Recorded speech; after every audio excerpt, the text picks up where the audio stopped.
Hey guys, assalamu alaikum. It's me Shuak and welcome to my YouTube channel Spirit Research. চলে গেলাম Narayanganj Suzuki service সেন্টারে আমার বাইকটি engine oil change করার জন্য। পুরাতন বাইক কিনলে সর্বপ্রথম মনে রাখবেন ইঞ্জিন অয়েল চেঞ্জ করতে হবে। তার সাথে একটা ওয়েল ফিল্টার কিনে নিলাম। এখন ইঞ্জিন ড্রেন দেওয়ার পালা। বাইরে ভাই কি বলবো, ইঞ্জিন অয়েলের অবস্থাটা খুব খারাপ, ওয়েল ফিল্টারের অবস্থা খুব খারাপ।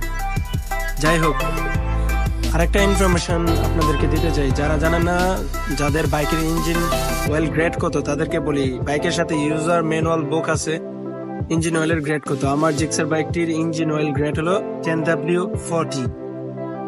বাইকের কাজ করে আমার অবস্থা খুব খারাপ, কি বলবো, গেমের অবস্থা খারাপ। আরেকটা কথা বলতে চাই, আপনাদের শখের বাইকটিতে ভালো কোম্পানির ইঞ্জিন অয়েল ব্যবহার করবেন যাতে করে পারফরমেন্স ভালো পায়। আমি আমার বাইকটিতে ব্যবহার করতেছি Shell advance ultra 10W40 full synthetic. Second hand bike কিনলে যত দ্রুত সম্ভব ইঞ্জিন অয়েল ফেলে দেওয়া, সাথে অয়েল ফিল্টারটাও ফেলে দেওয়া।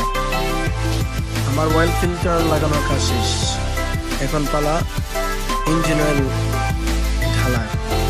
আমি ছেলেটাকে বলতেছি সমান একেবারে ম্যাপ পেয়ে চড়তে ভালো করে 850 ml দেওয়ার জন্য। অনেকে 900 ml 950 ml দেয়, কিন্তু আমি ছেলেটাকে বারবার বলতেছি যে 850 ml এক ম্যাপে চেপে দেওয়ার জন্য বলতেছি, কারণ ইঞ্জিন অয়েল বেশি হলেও সমস্যা, কম হলেও সমস্যা, এই জন্য পারফেক্ট ভাবে দিতে হবে। যাই হোক, এখন চিনটা একটু পরিষ্কার করে লুক করে নিতেছি। সো গাইস, আজকের ভিডিও এই পর্যন্ত।